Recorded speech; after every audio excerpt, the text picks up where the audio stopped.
Hello, in front of me I've got VIVO Y33s. In this video I'll show you how to find and manage display settings.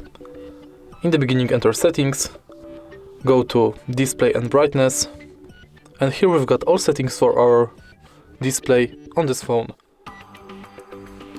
In the beginning we can change brightness level, turn on or off adaptive brightness, eye protection or dark theme.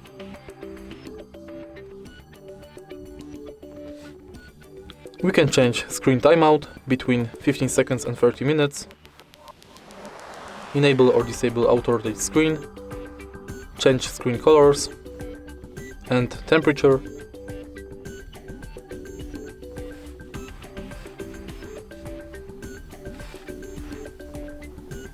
change font size, font style,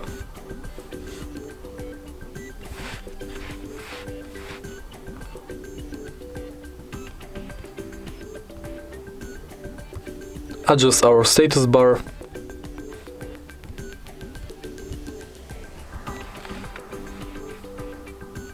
enable screensaver,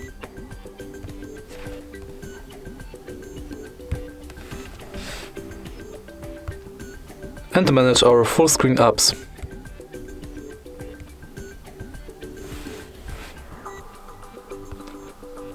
And the last thing, we can adjust our top area display. So select app and enable or disable notch for this app. If you find this video helpful, please leave like, comment and subscribe.